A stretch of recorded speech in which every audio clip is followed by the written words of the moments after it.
Bienvenida, Leslie, ¿de qué platicamos hoy?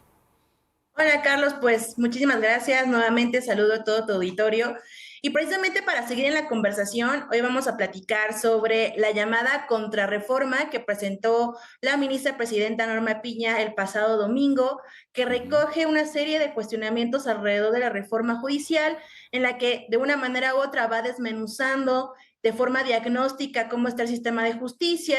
habla también de algunas propuestas en torno concretamente a la procuración de justicia, a la justicia penal, también hace otro diagnóstico sobre el aspecto del nepotismo que tanto se ha señalado que tiene el Poder Judicial de la Federación y otros aspectos importantísimos que van encaminados a hacer frente un poco a la reforma que ya se está discutiendo y que pues hemos sido testigos todos el día de hoy cómo se está llevando en el Senado. Y me gustaría plantearle al auditorio precisamente lo importante de este documento, no sin antes señalar que este documento como tal no podríamos considerarlo una contrarreforma porque es un documento diagnóstico, es un documento que plantea, ¿no?, una serie de cuestionamientos y propuestas, pero como tal no atiende concretamente a la iniciativa que envió el presidente en febrero pasado ni lo que ha discutido las dos cámaras, ¿no? En materia penal o en justicia penal,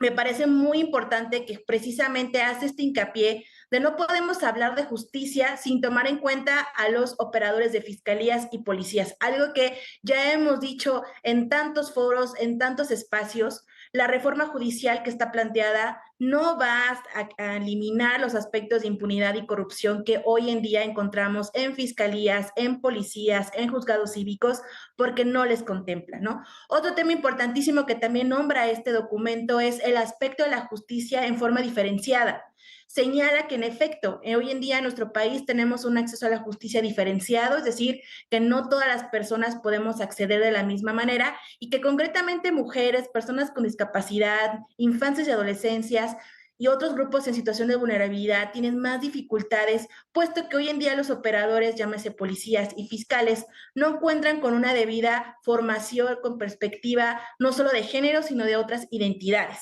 Y aquí concretamente el documento habla también de que si bien es cierto, tuvimos una reforma al sistema de justicia penal del 2008, que se comenzó a implementar desde ahí y que finalizó en el 2016, lo cierto es que hoy en día no está bien aplicado el sistema en términos de verlo con estas perspectivas diversas, porque hemos tenido modificaciones legislativas tendientes a, por ejemplo, ampliar el catálogo de prisión preventiva oficiosa. Y recordemos, Carlos, que justamente parte del Plan C viene a ampliar aún más el catálogo de delitos de prisión preventiva oficiosa, incorporando otros que hoy pues podrían ser de delitos cotidianos, como por ejemplo extorsión.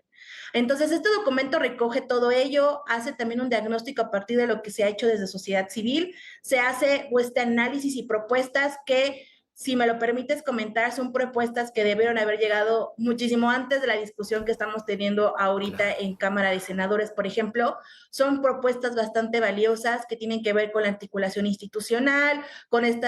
desarrollo entre autoridades, no solamente fiscalías, sino también poderes judiciales locales, también plantear un sistema que permita que los magistrados sean magistrados que asciendan, no solamente contemplar completamente el voto popular, entre otros aspectos. Pero sí es importante que tengamos esto a la discusión porque sí hay opciones, sí hay maneras de contemplar una reforma judicial que sea una reforma integral de justicia, pero que no tenga o que ignore otros espacios o otras autoridades que no están en la conversación. Les invito a todas las personas, si tienen la curiosidad de explorar este documento, que no es tan extenso, lo pueden encontrar en las redes sociales del Poder Judicial de la Federación, del Consejo de la Judicatura, de la Suprema Corte, e incluso ya comenzó la Corte a crear materiales para socializar este documento, que llega en un momento desafortunadamente tarde a la conversación. Muchos abogados decían, es que no es hacer enchiladas, y en efecto, hacer una reforma constitucional no es algo sencillo, pero esto debe haber llegado por lo menos antes de la elección popular para que las personas pudiesen empaparse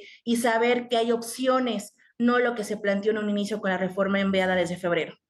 Lo malo es que llegó tarde y mal, como lo acabas de decir precisamente, Leslie, porque esta no es o no la podemos considerar así, utilizo tus propias palabras, no la podemos considerar como una contrapropuesta, sino simplemente como un documento diagnóstico. Puede ser un buen punto de partida, efectivamente,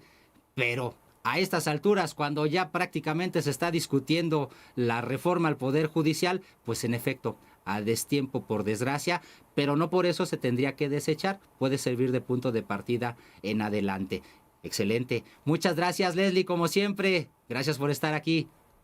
Gracias a ustedes, nos vemos la siguiente semana, hasta luego.